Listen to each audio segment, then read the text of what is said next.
todos! Meu nome é Mônica de Andrade e eu atuo como pesquisadora cientista na Universidade do Texas em Dallas. Eu também atuo como voluntária na diretoria da Materials Research Society. Durante a minha carreira, eu tive a oportunidade de vivenciar a pesquisa científica e tecnológica no Brasil, na Europa e nos Estados Unidos. Então, hoje eu venho aqui para contribuir numa análise comparativa da pesquisa científica e tecnológica nessas regiões, e para tal, eu vou iniciar com uma breve análise do panorama geral da pesquisa e desenvolvimento nessas regiões, tanto em relação ao investimento, quanto em relação ao produto. Em seguida, eu vou falar um pouco sobre as lições aprendidas no caminho durante a minha carreira, em termos das principais estratégias em pesquisa e desenvolvimento que eu acredito possam ser adaptadas à situação brasileira. Por último, eu vou concluir com algumas considerações finais. Quanto ao nosso panorama geral na pesquisa e desenvolvimento, nós precisamos analisar duas coisas: o investimento na pesquisa e desenvolvimento e o produto no desenvolvimento e pesquisa. Vocês já ouviram falar no Global Innovation Index? Esse Global Innovation Index é um índice que existe desde 2007 e é publicado anualmente pela Universidade de Cornell, pelo Institut Européen d'Administration des Affaires e pelo World Intellectual Property Organization. Ele mede índice de inovação de diversos países, considerando dados provenientes do World Bank, do World Economic Forum, entre outros, com relação ao investimento na própria pesquisa e desenvolvimento e ao produto desse inovação em pesquisa e desenvolvimento.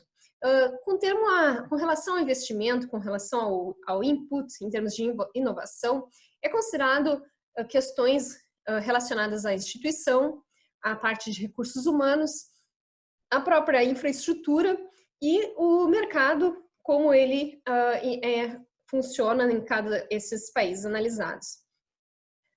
Como formas de output, como formas de produto dessas inovações, ou seja, então esse aqui seria a capacidade de inovação e aqui é o sucesso na inovação, estariam então produtos como a geração de conhecimento, a geração de recursos humanos capacitados e difusão desse conhecimento, e também produtos mais tangíveis como a parte de produtos e serviços. Para terem uma ideia, o Brasil, com relação a esse índice, ele está num número relativamente baixo, que é de 33,44 sobre 100. Dentre países, até mesmo como Costa Rica, possui um índice de 35,72, já é uma indicação de que há algo errado com relação à inovação no nosso país.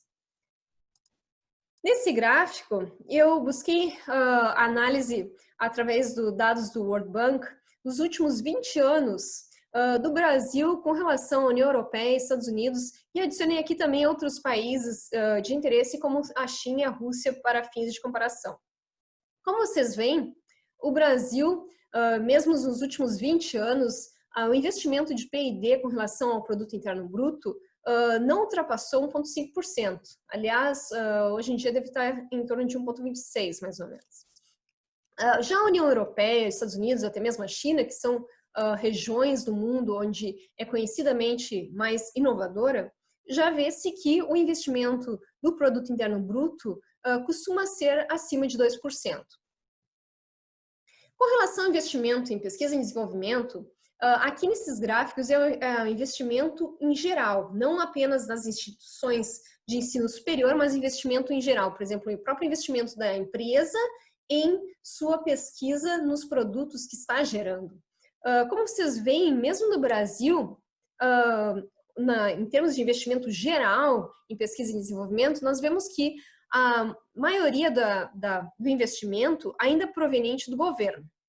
Enquanto que na Europa e nos Estados Unidos, esse investimento por parte das empresas é bem maior, sendo inclusive o investimento majoritário, demonstrando aí que as empresas nessas regiões são mais inovadoras. Quando olhamos em específico a parte de pesquisa e desenvolvimento em geral nos Estados Unidos, nós vemos que, de fato, se olharmos na parte tanto de desenvolvimento quanto na parte de pesquisa aplicada, a parte que provém das empresas ainda é majoritária.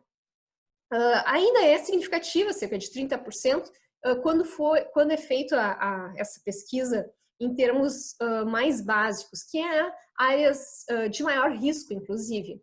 Essa sim, o investimento maior nessas áreas de pesquisa básica proveniente majoritariamente pelo governo. Aqui é uma análise do investimento das pesquisas e desenvolvimento dentro das instituições de ensino superior. Como vocês veem aqui, até mesmo nos Estados Unidos, a maioria dos investimentos ainda é proveniente do governo, aqui mostrando o governo federal, estadual e local. Na Europa, não é diferente. Também, a pesquisa e desenvolvimento nas instituições de ensino superior, a majoritária investimento para as instituições de ensino ainda é proveniente do governo. Já no Brasil, eu estou realmente entristecida quando vejo notícias onde há a indicação de que o Brasil poderá haver ainda mais cortes na pesquisa e desenvolvimento no país, em termos de específico instituições de ensino superior, o que é desastroso para as próximas gerações de cientistas no país, porque o Brasil nunca mostrou investimento significativo ao longo de sua história, já é fato. Aqui, como vocês veem, em termos de produto de pesquisa e desenvolvimento, apesar do baixo investimento do pesquisa e desenvolvimento no Brasil, ainda assim nós temos um número de engenheiros graduados por população ainda superior até mesmo aos Estados Unidos. É um número significativo, é abaixo daquele número de graduados de engenheiros na União Europeia, mas ainda é um número significativo. Eu selecionei aqui dados todos esses de produtos de pesquisa e desenvolvimento, apenas para saberem, já que a nossa audiência é uma audiência de engenheiros, em especial engenheiros metalúrgicos, por esses dados. Em termos de técnicos em pesquisa e desenvolvimento, vocês veem que o Brasil possui um número, inclusive, significativo também de técnicos, mesmo quando comparados com a União Europeia. Isso demonstra que nós temos uma formação de recursos humanos em grande número, ou seja, sendo muito eficaz o uso que é feito daquele investimento em pesquisa e desenvolvimento na formação de recursos humanos.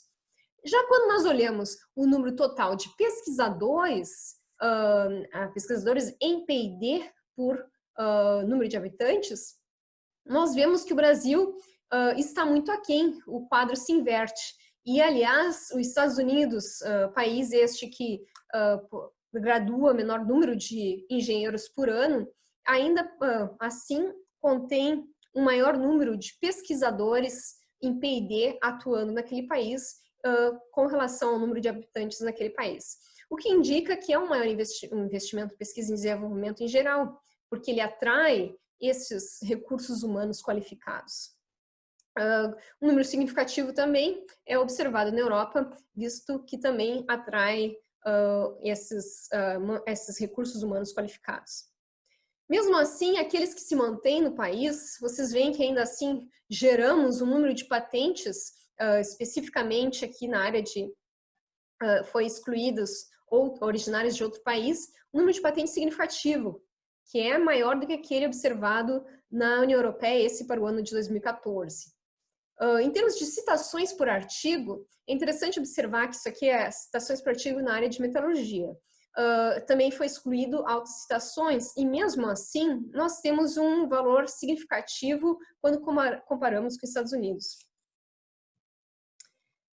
Como nós vemos, nós geramos muitos recursos humanos muito bem qualificados e isso tem gerado várias notícias, como eu vejo desde o ano passado, mesmo este ano, ou até mesmo algumas décadas atrás.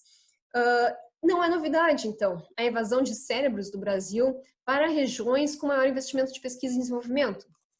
Mas também, quando comparamos com outras regiões do mundo, vê-se que a relação de migração de cérebros para outras regiões do mundo onde há um maior investimento de pesquisa e desenvolvimento é ainda um número modesto no Brasil quando comparado com outras regiões.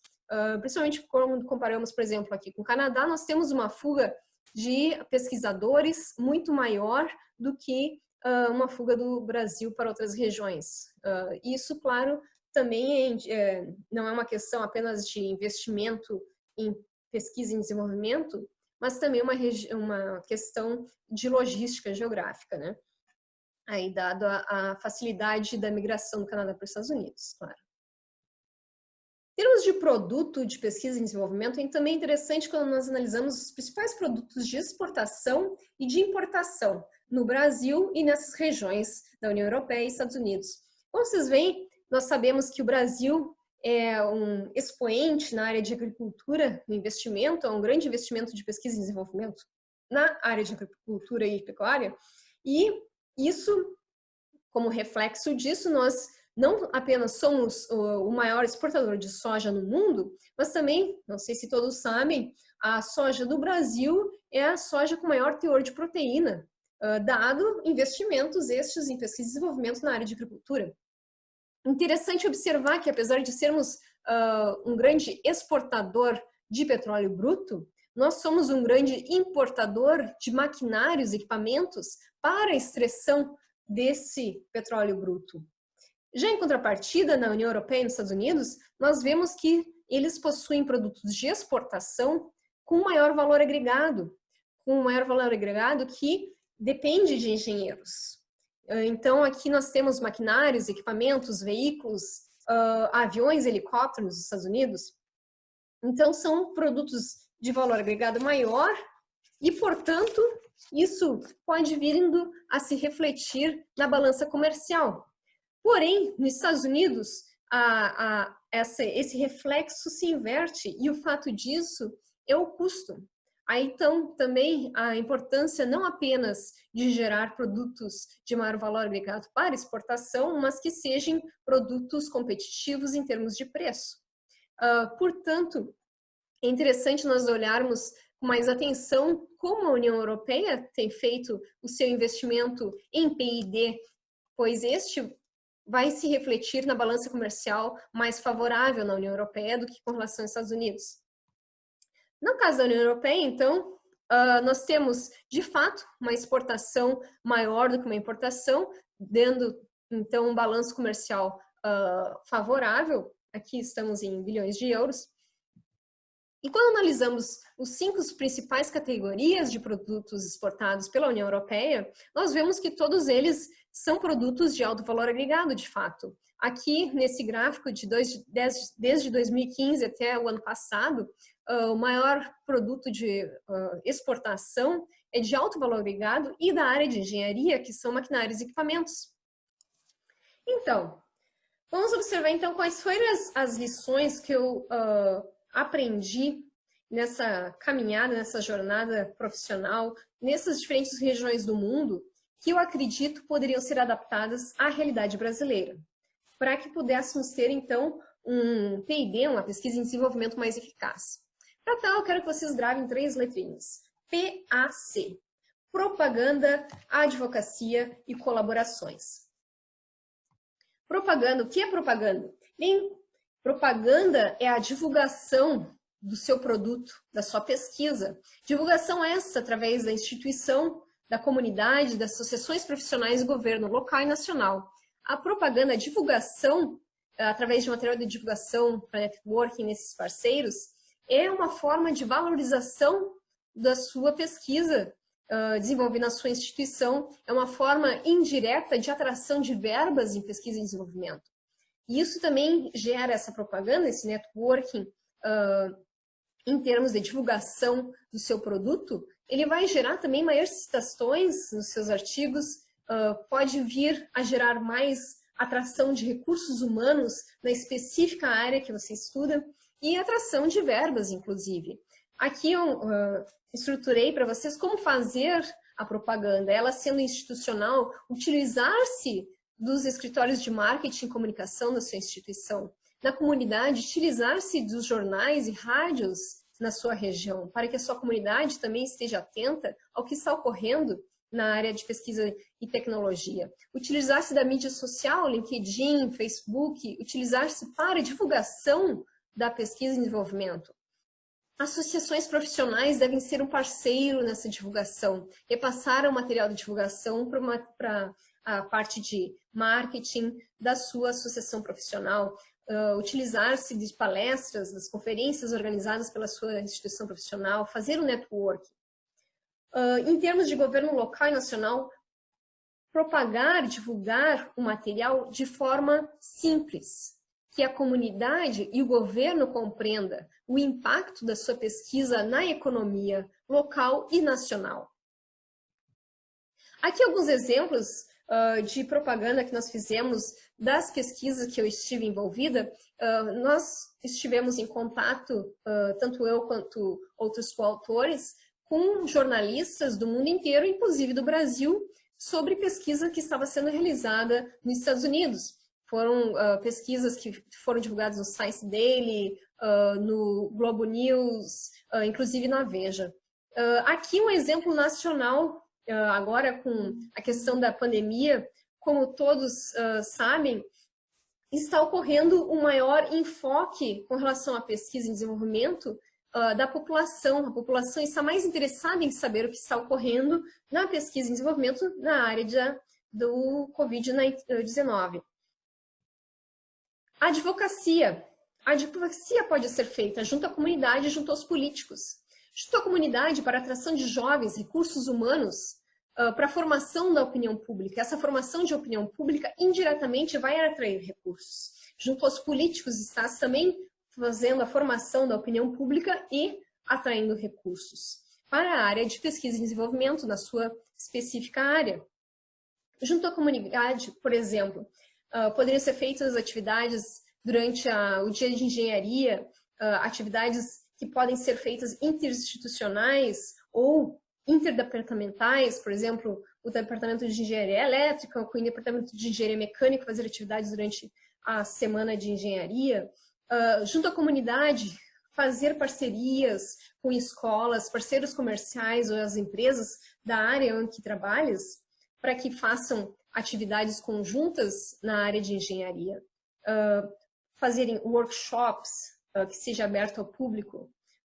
Por exemplo, agora, durante as férias, nós tipicamente, na nossa instituição de ensino aqui, nós temos um programa onde alunos de primeiro e segundo grau venham à instituição de ensino superior para aprender sobre metodologia científica. Então, eles têm contato com a pesquisa. Alguns deles, como vocês vão ver logo em seguida, eles também acabam vindo para a área de engenharia. Então, há uma atração de recursos humanos através das associações profissionais, através dos comitês de relações públicas, fundações, há várias formas de advocacia. A associação profissional pode ser o elemento que vai estar representando os engenheiros, os educadores, os cientistas, junto aos políticos para atração de verbas, utilizar-se das associações. Governo local e nacional também pode manter essa atividade através de secretarias de educação para atrair investimentos para fazer advocacia junto à comunidade. Junto aos políticos, também é feita a advocacia, a advocacia chamada como lobby, seria através da construção de relações, e essa construção de relações ela deve ser continuada e não pontual, seja ela através de visitas a prefeituras, a senadores, a vereadores, enfim, aos políticos que é uma forma de atrair o investimento para pesquisa e desenvolvimento. E essa formação dessa relação deve ser contínua através de visitas, de envio de e-mails, envio de cartas, pode ter inclusive o suporte da própria instituição, porque é uma forma de valorização do que está sendo produzido dentro daquela instituição. Pode ter o suporte da comunidade através do engajamento com jornalistas, pode ter a influência, então, dos jornalistas na opinião dos políticos, através das associações profissionais, como eu vou mostrar aqui depois a vocês exemplos onde associações profissionais podem enviar cartas de apoio para atração de verbas, elas podem ser o representante do engenheiro, do cientista, do educador na área de engenharia, através de grupos que vão até o Senado e reivindicam verbas para a área. Em termos do governo local e nacional, fazer a visita, ser mais ativo e menos passivo. Aqui um exemplo de advocacia junto à comunidade. Aqui estou eu abaixo com esses 7 estudantes do primeiro grau, todos eles de 7ª, 8ª série. Em 2015 foi feita essa foto. E aqui ao lado, uma aluna que esteve envolvida, ela hoje é estudante de engenharia biomédica. E este aluno aqui que esteve envolvido, também na área de... estávamos utilizando nossos músculos artificiais que haviam sido, aliás, publicados no ano anterior, e eu estava com eles explorando várias maneiras de uso desses músculos artificiais, tanto em ortótica, funcionais para pessoal que perdeu o movimento das mãos e fazer então a reabilitação, utilizar como esqueleto, que foram esses primeiros estudos com a luva ortótica, quanto na área de robótica, que foi feito com os demais alunos também, onde um deles, inclusive, recebeu, foi agraciado com uma bolsa de estudos, que aqui, inclusive, nos Estados Unidos, o estudo é pago, né? E ele foi em várias competições científicas e numa delas foi agraciado para uma bolsa de estudo para fazer agora seus estudos na Georgia, estudando inclusive neurologia e engenharia ao mesmo tempo. E também dali a 2 anos depois desse programa, eu estava publicando, ou seja, um produto científico de conhecimento, a própria luva ortótica, essa que foi começar os estudos em 2015 com esses alunos. Então, foi a advocacia com a comunidade, gerando recursos humanos e produtos científicos e tecnológicos. Também aqui um exemplo de advocacia junto com os políticos, né, que através da Materials Research Society eu tive a oportunidade de estar junto com eles, reivindicando junto aos senadores no Congresso Nacional dos Estados Unidos para maior investimento, atração de verbas para pesquisa e desenvolvimento na área de engenharias. Em termos de colaborações, as colaborações podem ser nacionais ou internacionais. E elas podem ser parcerias interinstitucionais através de redes temáticas ou através de fundações. No Brasil, eu sei que nós temos a rede dos nanotubos de carbono, por exemplo. Em termos de comunidade, fazer-se uso de organizações não governamentais e empresas para o financiamento dessas colaborações. Eu sei que no Brasil, por exemplo, nós temos a ONG da Instituto Serrapilheira. Nós temos empresas multinacionais que estão no Brasil que oferecem bolsas de estudo. Temos associações profissionais. Aqui eu citei um exemplo, né? Temos essas associações profissionais, algumas delas têm fundações que podem oferecer bolsas, e no caso, por exemplo, do Materials Research Society, nós construímos um banco de dados que oferece uma listagem de várias fontes de financiamento que podem ser utilizadas em colaborações essas internacionais. Em termos de governo local e nacional, como nós todos sabemos, há várias agências de fomento. Mas nós devemos ter em mente a forma de diversificar esses financiamentos das colaborações. Nesse artigo, ainda deste ano, inclusive, já foi mostrado, e nós todos sabemos da importância das colaborações, e como vocês veem, nesses vários países, onde foram entrevistados mais de 9.000 pesquisadores, todos eles concordaram a importância, que sim, é importante haver colaborações nas pesquisas para que elas sejam de maior impacto. Entre as maiores motivações está a maior visibilidade, o maior impacto, há uma maior citação de artigos para aqueles artigos que são feitos em colaboração. E é uma maneira de dividir custo e ter um acesso às instalações. Por exemplo, justamente agora que estamos em pandemia, algumas das instituições estão com seus recintos de pesquisa fechados, ou seja, não há o acesso aos laboratórios, e se estivesse em colaboração com outra instituição onde há ainda o acesso aos laboratórios, essa pesquisa poderia ser uma pesquisa continuada. Inclusive, através de colaborações, podes expandir o escopo da tua pesquisa, porque estás analisando um determinado aspecto e outro grupo está analisando a sua aplicação, ou seja, quando estás colaborando com ele, você está expandindo o escopo da sua própria pesquisa. E é uma maneira estratégica de engajar-se de forma em obter uma excelência acadêmica. Então, pessoas com diferentes perspectivas vão gerar ideias mais inovadoras, produtos mais inovadores. E a própria motivação individual, nós somos seres humanos, nós somos seres sociais, então nós queremos interagir com diferentes pesquisadores. Além disto, é importante observar que, apesar de toda essa motivação, essa pesquisa também nos mostrou que a maioria desses pesquisadores que foram entrevistados, ainda assim, percebendo a importância das colaborações, a participação em artigos com colaboradores é muito baixa. A maioria desses entrevistados teve colaborações com outros países que foi abaixo de 23%, como vocês veem aqui. Aqui eu estou novamente divulgando um site onde há base de dados para colaborações internacionais, onde há uma listagem de várias agências de fomento. Quanto às barreiras, e é o motivo porque eu estou divulgando novamente esse site, aparentemente a principal barreira é financeira, que é de fundo político, né? Mesmo nos casos onde há uma barreira cultural, como é o caso, aqui o citado exemplo desse artigo, os Estados Unidos e o Reino Unido, eles são historicamente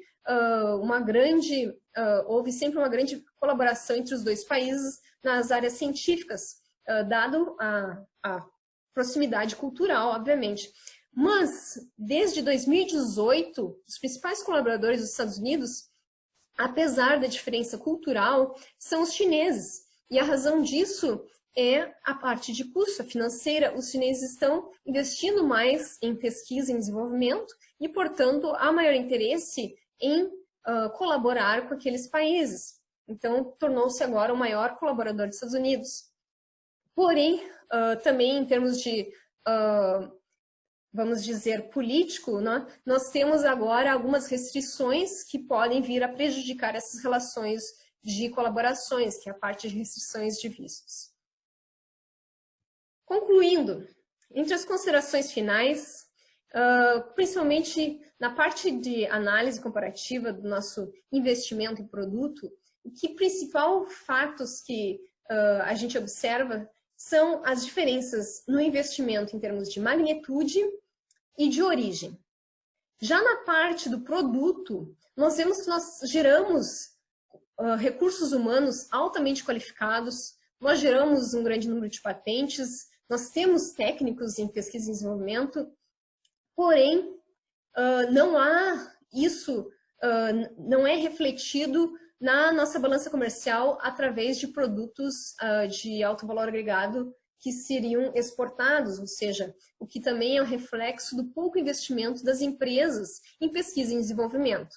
Ou seja, as empresas não estão contratando muito mestrandos e doutorandos que poderiam trazer inovação aos seus produtos, poderiam trazer um valor agregado maior para a exportação desses produtos.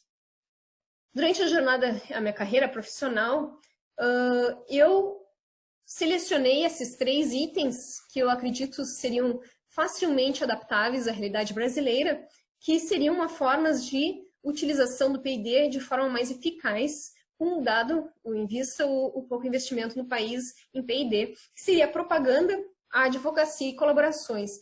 3 itens que são facilmente adaptáveis à situação brasileira, dada a nossa estrutura que temos hoje. Outra mensagem que eu deixo a todo é que sim, o nosso cientista, engenheiro e educador precisa ser um agente mais ativo e menos passivo, ou seja, estar atento às necessidades da sociedade, ou seja, somos grandes exportadores de petróleo, precisamos produzir as infraestruturas, os maquinários para extrair daquele petróleo em vez de exportar. Então, precisamos investir em pesquisa e desenvolvimento para facilitar a exportação daquele produto e também não depender de outros países, ser menos subsidiário e mais autônomo. Precisamos ter um maior diálogo também, então, entre instituições superiores e instituições empresariais, tanto na formação dos recursos humanos, né, na formação de currículo, para que essas empresas resolvam, então, trazer mestrandos, doutorandos às suas empresas e fazer um investimento mais estratégico em pesquisa e desenvolvimento dentro da sua própria empresa. Assim, convertendo patentes em produtos manufaturáveis, em produtos inovadores. Com isso, eu finalizo aqui essa minha palestra. Eu gostaria primeiramente de agradecer à Rede PageMate pela organização do ENGIE Brasil e convite poder estar aqui para compartilhar um pouco do aprendido de forma virtual e gratuita com nossos ouvintes. Deixo aqui várias maneiras de contato, aqui meu LinkedIn, fique à vontade de me adicionar à sua rede, meu e-mail de contato profissional, caso tenha algumas perguntas, e aqui também o meu Google Scholar, caso tenha interesse em verificar alguns dos meus trabalhos, que eu trabalho tanto na área de nanotecnologia, quanto na área de fibras multifuncionais, compósitos, e na parte de caracterização ou síntese. Fique à vontade de me agregar a essa rede e enviar qualquer e-mail, seja sobre alguma pergunta sobre essa palestra ou querem fazer alguma colaboração, fique à vontade. Muito obrigada a todos pela atenção e até mais.